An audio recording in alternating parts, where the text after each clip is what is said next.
Y'all planning for this?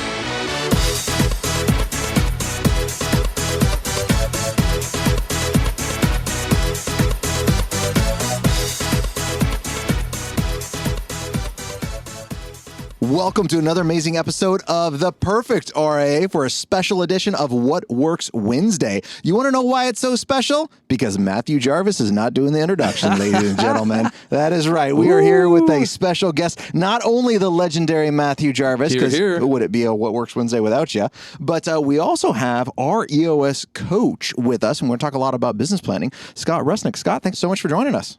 Thanks for letting me jump in on the party. Now, for those of you who can't see us, because it's a podcast, so none of you can see us, picture us. We're sitting on the back deck of Jamie Shalansky, legendary financial planner's house, overlooking the golf course. We've got cigars. We're here with Scott. We've just spent a whole day doing an EOS retreat. And Scott, excited to have you on the podcast. Excited to work with you. Of course, as our listeners know, Mike and I are incredible fans of having coaches. And we were actually introduced to you by another advisor we respect. And we said, hey, who's coaching you right now? And he says, hey, one of my coaches, Scott Rusnak, the guy is brilliant. You should call him. We called him. Here we are. And Jarvis, before we get into that real fast, Scott, that is such a solid question to ask at a networking event, right? So as we talked about going to other events, you shouldn't just show up and expect to get all this great knowledge, because most presentations don't have action items like we are always going to give you. But you should go there armed with questions to ask. And one of them is like, how are you spending your money on PD, professional development? Who's coaching you? Phenomenal questions that you should always be asking to other advisors. Guys, the important part about all this is that I want to make sure that each and every one I work with is getting that kind of clarity so they can dig through and really design those high points into their year. And gosh, I think we did that today. Oh, for sure. For sure. Interesting to know, the advisor that introduced us, Rob Chatterton, Rob is this phenomenal advisor, but when you run into Rob in a conference, he has a very low profile. You would not know that Rob is probably one of the top financial advisors in the entire country. Brilliant advisor, brilliant business owner. But if you want to learn from Rob, you need to sit there quietly to learn from him. And so if you ever run into Rob Chatterton at something, you need to sit there quietly and just wait for his genius. And I'm not saying that to flatter Rod. I mean, I'm sure he listens to all of these podcasts, because who doesn't? But it's a reminder for conferences. It's not the guy who's pounding his chest about how low his fee is. It's the guy who's sitting there quietly absorbing everything. That's who I want to ask. What books are you reading? What struggles do you have in your practice? Who are your coaches? All right. So, Scott, you do a lot of work with entrepreneurs across the board, right? So not just on the financial space, but pretty much a lot of industries anyways. Yeah, I'd have to say that I've worked with people who have launched missiles into the sky, deep sea fishing, intentionally, unintentionally. Intentionally. They meant to do it. I don't know if they hit anything yet. Oh, all right. It's a long orbit. Thousands of entrepreneurs over the last 15 years of my career. But the most incredible thing about the best entrepreneurs, they had the ability to take their foot off the gas and really look for those moments of clarity so they could push through to the next level. Oh, no, that's a hard one right there. I wonder why he's saying it to us after our retreat. That aspect that you bring up right there, and maybe this also echoes in the book Peak Performance, because we're reading a book a week, and that was one of the ones that you recommended, and we've talked about before on the pod, is Peak Performance really talks about the time that you need to kind of dive in and focus and really get crap done, but the importance of that aspect of taking the foot off the gas and kind of seeing. So, Scott, tell us a little bit more about what you're looking for an entrepreneur to do that. Yeah, the biggest thing is we grow when we rest. Earlier in my life, I tried to become a professional cyclist, and all I did was ride, and I just pushed myself to the limit 7 days of the week. And it wasn't until I got a world-class Olympic-level coach that said, Scott, take your foot off the gas. You've got to have these breaks, not only in your athletic career, but in your life, to really step back, gain clarity, and understand where you're going. I love that. Now, of course, Scott, in addition to being a coach of entrepreneurs, you have a lifetime career of being an entrepreneur, right? And I think one of the things that really attracted Mike and I to hiring you as a coach is we thought, great, we need a coach that when they say no, when they say take your foot off the gas for just a second, we're going to trust that advice. And I want to highlight that because that's an essential thing when you're hiring a coach. If you're going to hire a coach and not follow their advice, don't hire the coach. Right? So it's got to be somebody who say, great, what you've accomplished, I respect, and I'm going to follow your advice, or I need to find a different coach. Yeah, absolutely. And one of my core values is humbly confident. I need to be the guide, not the hero. Your business is the hero. I'm the guide, and the coach needs to be able to take their foot off the gas and lead with intention. I like that line. I need to be, say it again, I need to be the coach, not the hero. That's right. I need to be the guide. The guide. I'm going to guide you along the journey because I've been chased down the odd path by a couple bears. I might have been chased down the odd path by a couple of venture capitalists. But how am I going to guide people along the way so that they can figure out their own path? That makes me think as advisors, often we fall guilty, right? An advisor is a coach at the end of the day, right? A financial advisor is a coach. And sometimes we think, I need to be the hero of this meeting. I need to impress the client with my knowledge. I need to talk to them about all these great things. No, I need to be their guide. I need to help them figure out what's the issue behind the issue. What are we trying to accomplish? When a client says, hey, I want to sell everything because of, all right, let's peel that back. I don't need to be a hero and say, oh, the last 73 years, blah, blah, blah. Nope, I need to be the guide. You know, Jarvis, and that's such a great point because so much of us, we applaud ourselves on being great financial advisors. But do we really step back and say, are we a great business owner? And the vast majority of us are not, right? The vast majority of advisors are just not good business owners.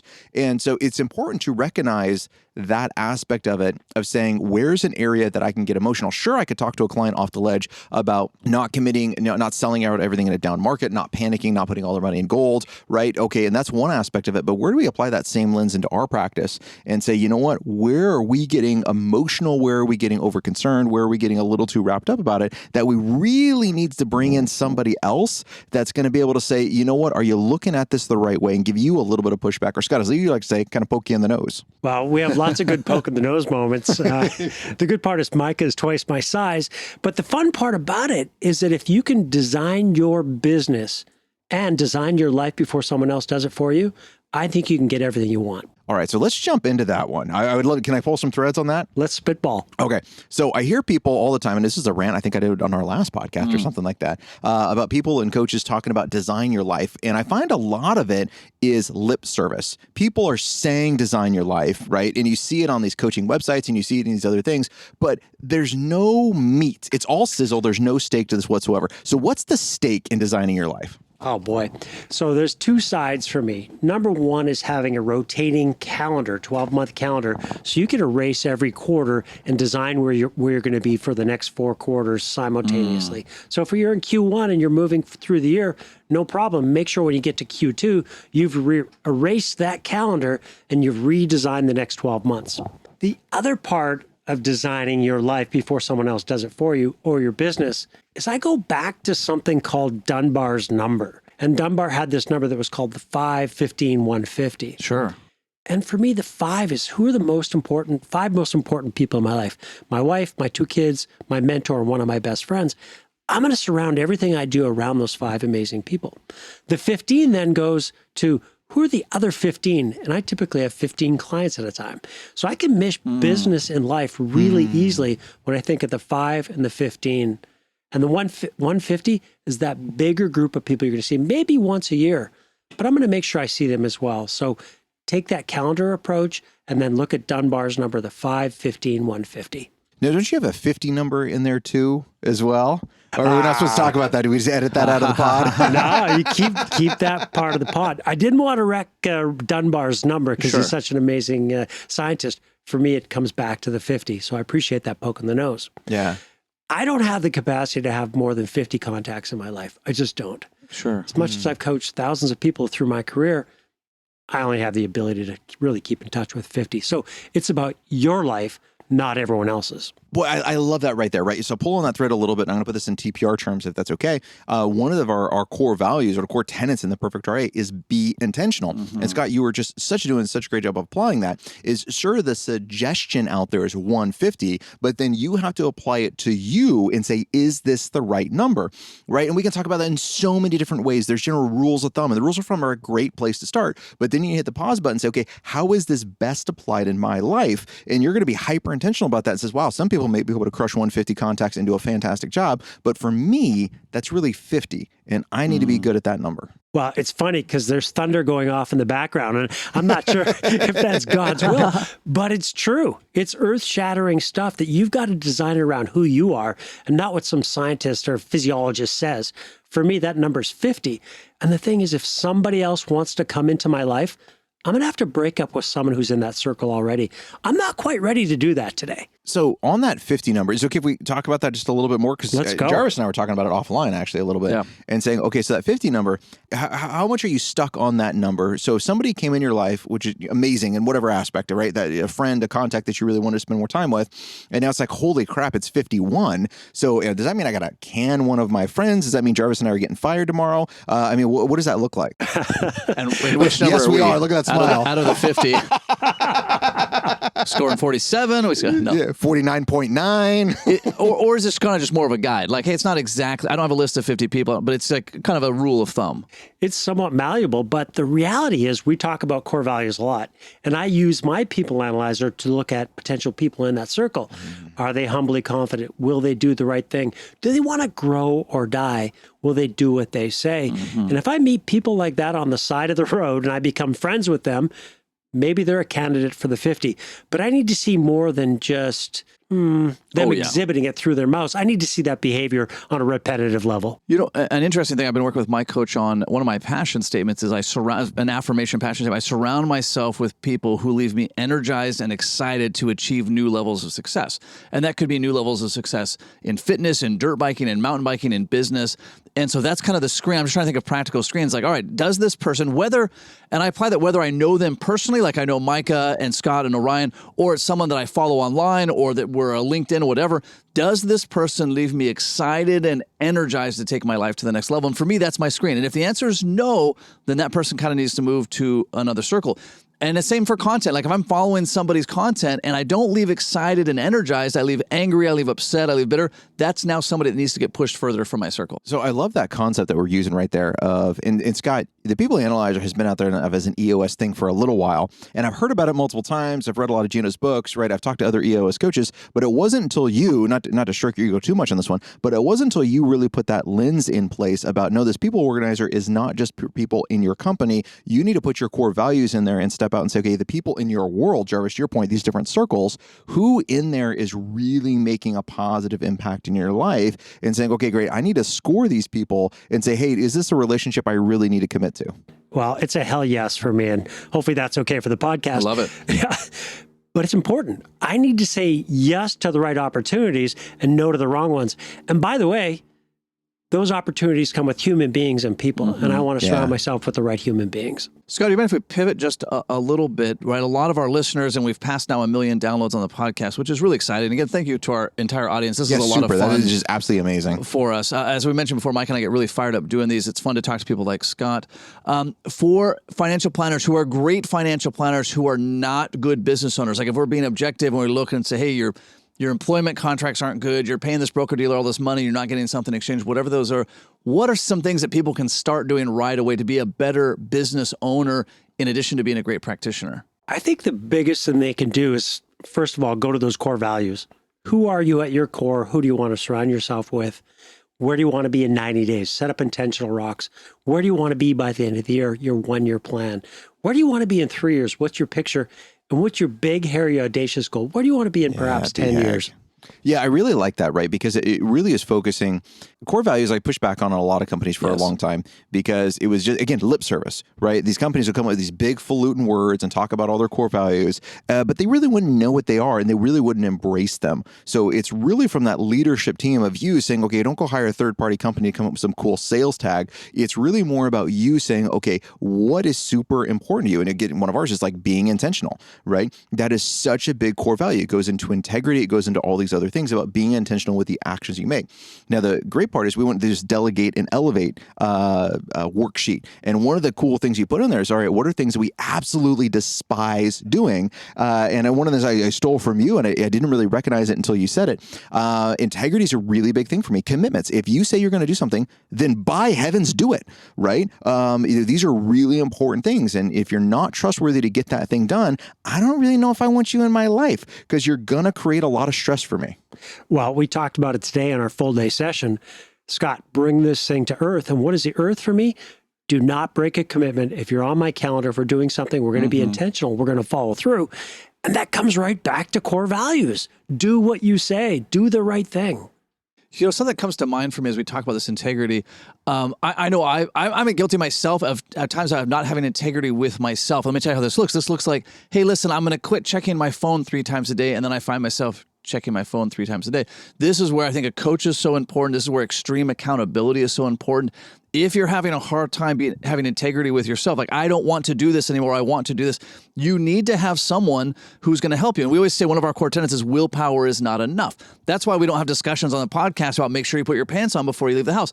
Everybody seems to do that reliably. That's always one of our jokes. But again, if our willpower is, hey, I need to make 10 prospect calls every week, and I turn out I'm not making any, I need somebody to help me have integrity there. Yeah, I love it. And this is also integrity. I know our last pod, we were talking about, actually our wives are there, which is fantastic. And we were talking about lifestyle, right? And why is lifestyle so important? And why is this lifestyle practice so important at the Perfect RA? Because it's not just about delivering massive value to our clients, it's about our families. But I know the integrity issue that I internally suffer from is definitely an overcommitment. I will get super excited about something on the business.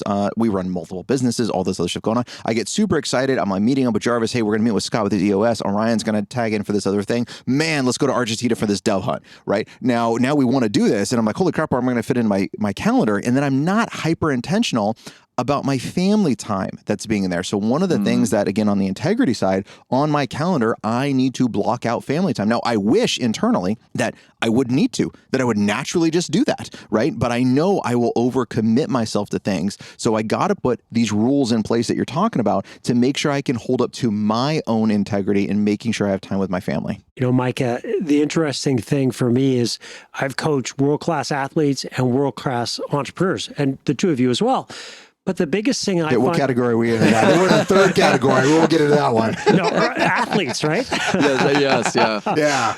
But the thing is, these people will break through when their higher guiding purpose is not about them. It's about their family, the ones they love, their clients, their friends, their parents. When they can push through with that purpose for other people, and it's not just about them, they can get anything they want.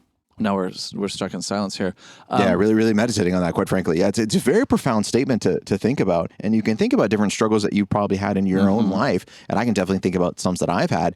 And some of our greatest strides of success were because the odds were the stakes were so high and it affected so many people in my family that failure is not an option. I had to rise to the occasion, and that was it. It was the only option. There was no other option than success. And before we even started this podcast, which we didn't prepare for a ton, which is absolutely fabulous, people plateau. And they plateau when it's all about themselves. But when they bring in others to their purpose with their greater being, that's where they can break through. Which is why I am really excited, because we're at setting some of our rocks, and I'm going to put a little hint in there. I'm probably going to get in trouble from our integrator on this later, but we have some phenomenal things that we are giving back to the industry starting the beginning of next year. We were giving out a lot of content with the Perfect RI podcast, which has been fantastic and has really changed a lot of lives. And I'm not saying that from a pure ego stroke. It's really out there.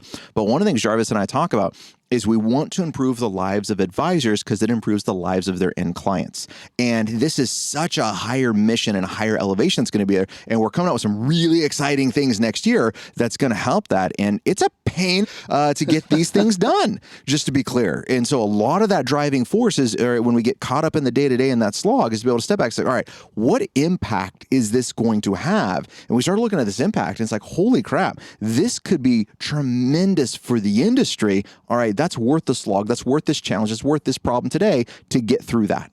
How do we deliver massive value? And then how do we make it in a format that's fun? It's fun to learn. Like, Scott, if you just told me a story about how you, on your Peloton, got more watts out, like, whatever, I'm not really into that story. But when you tell me how you go out and ride your mountain bike around and look for guys that are really pedaling hard, then you smoke them on the hills, like, I like that story. I want to learn from that. Well, let's back it up. Oh, no. Don't let facts get in the way of stories. If you're on your triathlon bike and you're going up Torrey Pines Road in San Diego, and I'm on my mountain bike in my flip-flops and my baseball cap, you're a freaking target for me, and I'm going to ride you into the ground.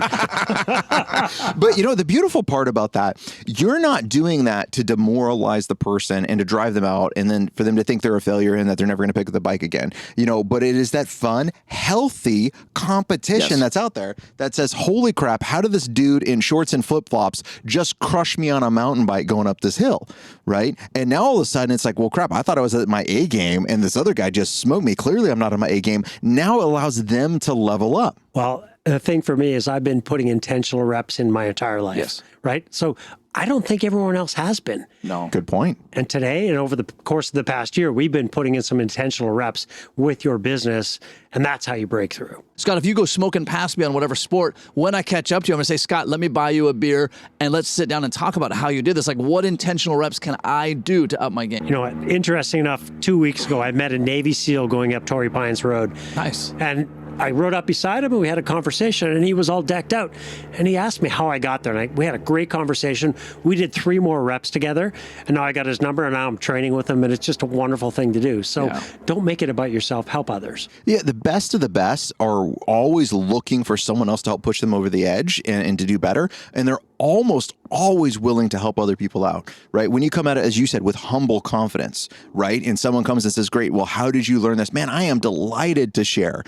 Versus when someone comes up with pure ego and thinks that there's no room there, their cup is already full. There's no reason putting any water in that. They're not going to retain a bloody thing. Yeah, show up who you are, be authentic, and help other people. I love it. That's top performers all day long, right? We talked earlier about Rob Chatterton. When I see Rob at a conference, he is a sponge, even though he's got more in assets than the next 20 guys combined. Our friend Michael Henley, who we're working on some things with, who's been on the podcast, right? Here's a guy, 1.5 billion in assets, growing incredibly rapidly. And he still, every time he goes to a session, he records it on his iPhone so he can go back and listen to it again. That's the commitment to excellence, right? We hear all these stories about Michael Jordan, right? Going to practice hours ahead of anybody else. The people at the top are not there from luck. Sure, they have some great genetics. Sure, life might have lined up for them. They are putting in the intentional reps, Scott, to your point. You know, talking about Michael Henley, I mean, he texted me this morning and he was like, hey, I was just watching this content you did. This piece of it was amazing. How did you do this? I want to duplicate this, right? Which is such a compliment because the guy's a freaking genius, but he's willing to look at the whole thing and think, okay, what's the one piece that someone else is doing better than me? Awesome. How do I up my game in that one piece? So he's hyper focused in that improvement. Mm-hmm. And that explains why he's such a rock star, because he's willing to look out in that and say, okay, what's the one piece someone else is doing better? Sweet. How do I learn from that? How do I adopt that? And how do I become better than them at this? Oh, I love the fact we're going down this road, because I ask myself every day, are my standards higher today than they were yesterday? And for again, it's absolutely a hell yes every day. How am I going to raise that bar every day? All right. How do you raise that bar with your family every day? I'm going to take a left turn in this conversation. Then I'm with the old crap signal. Perfect. All right. So, you know, this is one thing that I think is high performance is a great question. We don't have to. Well, I guess internally I kind of do. I don't feel I can't. So we're pushing and constantly growing in our business, but that needs to have a different tempo on the home life, right? This is good. I've got a 23 and a 25-year-old son. I'll give him a call out. Luke, who's in Medellin, Colombia, doing tech sales because he's knocking it out of the park. Jake, who is in the entertainment business, I think he's at Coachella or he's just left, whatever it is. These kids were taught how to struggle, but with the right values and a real focus in mind. And if you're not letting people struggle, you're not letting people break through on their own, they're never going to get there. Boy, that's great. Congratulations, Scott. Yeah, fantastic. That's really fun. As parents ourselves, and a lot of our listeners are parents, right? You always wonder, all right, what things are going to move the needle for your kids? The ability to sell, the ability to think outside the box. Boy, there's just nothing that matches that. There's no helicopter here. Let's put it that way. I am not a helicopter parent, and I need my kids to drive through and do whatever they can do. And I don't need to have my fingers on them all the time. Yeah. I just know they had the right values and they were able to push through on their own. Scott, what about advisors? We have a wide spectrum of advisors, right? We said on one side, we've got Michael Henley listening, 1.5 billion in assets, complete rock star. On the other side, we have a lot of young advisors who are just getting started, who, to be honest, and when I was a young advisor, I couldn't afford a coach. Some of that was my head trash. Some of it was just the reality of I'm trying to make my mortgage payment. What are things people can do on that newer end of the spectrum to up their game, right? So if you can't say, hey, I want to bring Scott in for the day because he's not available and it's not cheap, right? What money well spent, what would you tell those people? Yeah, I tell them to bring it down to basics. What do your weekly scorecard numbers look like? Number of appointments, cold calls, networking events, reach outs, social, I'm not sure, but they've got to develop a weekly scorecard that's scalable and repeatable so they can look at themselves in the eye at the end of the quarter and say, am I hitting these numbers? And then every quarter, they've got to have something we call rocks, which are the most important priorities for the quarter, which will then get them to the end of the year to being successful. So if they can start off with the smallest elements, scorecard, build rocks, and have a 1-year plan that we head in the right direction. I love it. I'd also want to add to that, Jarvis, the aspect of, let's pick on Scott, right? Bringing Scott in, yeah, it's expensive on it. I mean, again, well worth it. Definitely got the value out of it today, so thank you very much. But it's expensive to bring you up. So if you are in that position where you're a younger advisor and you're not quite that level, you know what? Can you go get 3, 4, 5, 6, 7 other advisors, peer groups together and say, you know what? Now we want a half a day of Scott's time or a day of another coach's time that's more expensive. Now I split that cost 6 ways.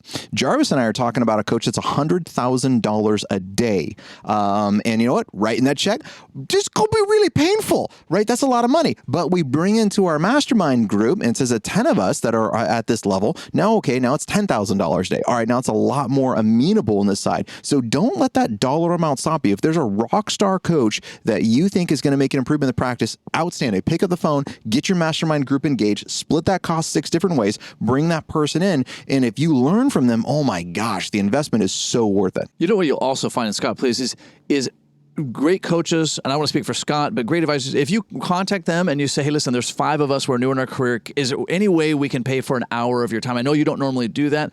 Great question. Almost all of them are going to say, you know what? Yeah, I was young once too. Now, I'm not going to do this every day, but you can get so far. And Scott, one thing that you had Mike and I do when we first started working together, you said, hey guys, you're going to have to read a book a week if we're going to work together. If we're going to work together, it's a book a week. Here are the books, get started, and I'm going to hold you accountable.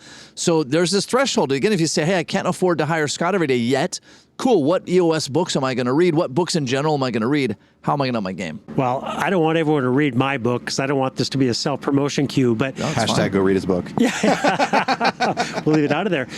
But I'm going to start with the 5 dysfunctions of a team because you got to have great core values. Great book. Patrick Lencioni book, and then move to our book, which is Traction, written by Gino Wickman, my business partner, wonderful human being.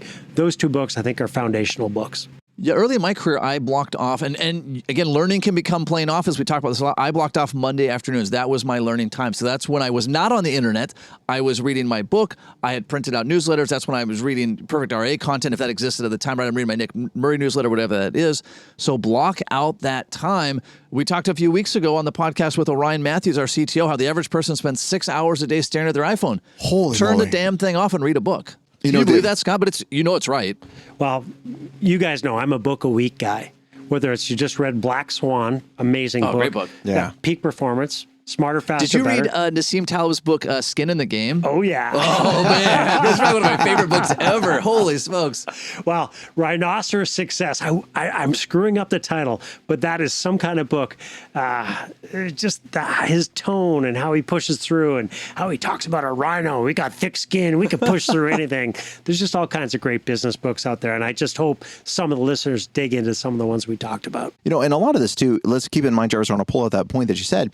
Let's make sure that you're not doing sales avoidance. Yes. Right? Prospecting, sales. I know there's a taboo with people using the sales word, which whatever, get over it. It's sales, which is effective communication that delivers massive value to your clients. And we should be so blessed to be great salespeople to be able to effectively communicate with our clients to better off their position. But you cannot let learning get on in the way of that. Your job is to get in, as an advisor, is to get in front of clients and to help them grow. And so, great. If you say Monday afternoons, man, I really want to learn more than just, 4 hours once a week. I want to spend more studying time in. Fantastic. Create your scorecard, as Scott was saying, that says, awesome, this is how many prospects I need to call. This is how many COIs I need to meet. This is how many content presentations that I need to create. And then knock that out of the park and then go spend more time doing that other stuff, doing the learning, doing the education, etc. So there's multiple ways to hack this as long as you are being intentional, which is just a huge point we're going to keep coming back to. I love that. Our good friend Benjamin Brandt, who did a Surge Masterclass, which you can take.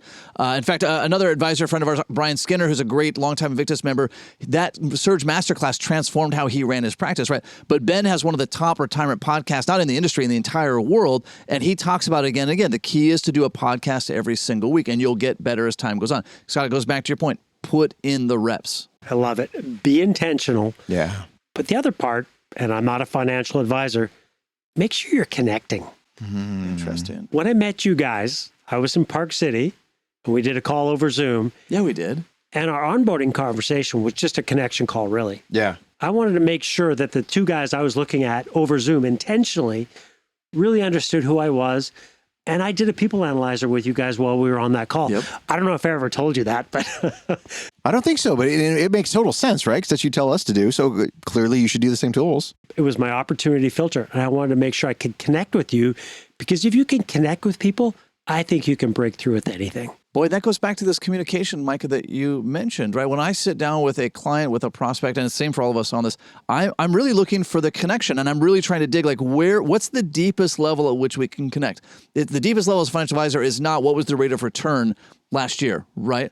The deepest level is what are you trying to accomplish here? Like, what's your heart of your heart of your heart? And that was our initial call. What are you guys trying to do here? Like, what's your mission in life? You didn't say, like, hey, what's going to be your growth percent this year?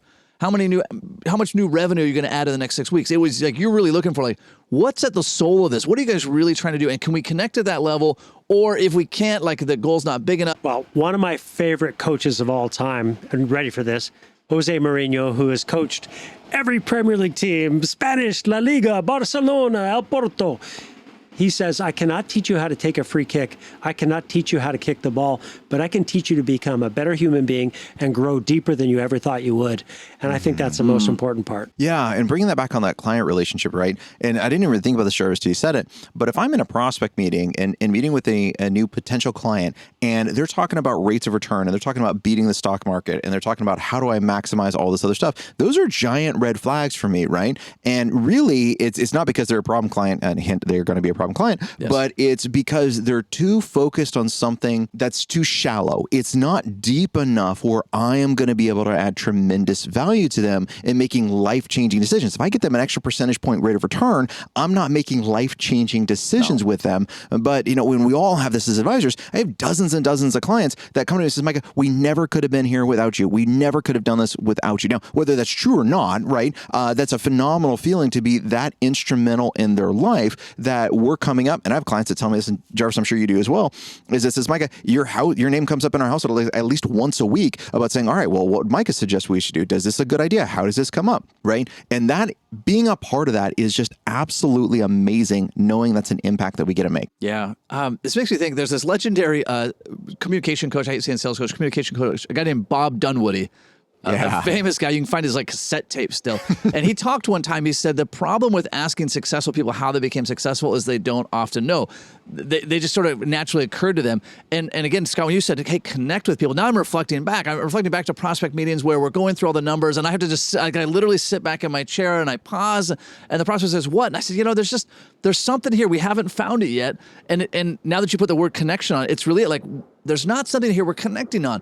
Tell me more. Tell me more about what we're trying to accomplish. Tell me more about how you imagine retirement. I think of a prospect recently, and it came out, they said, you know what? My dream of dreams is to buy a second home in the UK because that's where, for whatever reason. Aha, that's what we can connect to. And now that's why we're doing tax planning. That's why we're doing all these things. That's our connection point. I love it. Well, Scott, this podcast is all about action items for our listeners, right? We wanted them to, and you can see here the F-22s going overhead. So hopefully that adds some great sound effects. Go ahead, Maverick. Does that make you goose? How does that work? Yeah, it makes me goose. Right. I die in the end of this episode. All right, fair enough. So, Scott, this podcast is all about action items. I'm going to let you stew on that for just a quick second, and Jarvis and I are going to go. So, Jarvis, what is a great action item our listeners can take this week and implement in their practice? Well, the one that comes top of my mind is, Scott, to use this filter and say, who is in my inner circle? And even if it's not somebody that you could physically, Micah's not accepting new friends right now. I closed the door after I joined. But how do I get more of that person, right? Or how do I, Gino Wickman, I'm probably not going to try to call Gino up and see if he'll be my friend, but I'm going to study all of Gino's stuff. He's going to become one of my people, even if it's not a two-directional thing. And so really to apply that filter and say, who has my attention, who has my time, and are they energizing and uplifting me? Boy, I love that. I'm going to say the second action item out there, and Scott, hopefully I'm not stealing yours, is KPIs.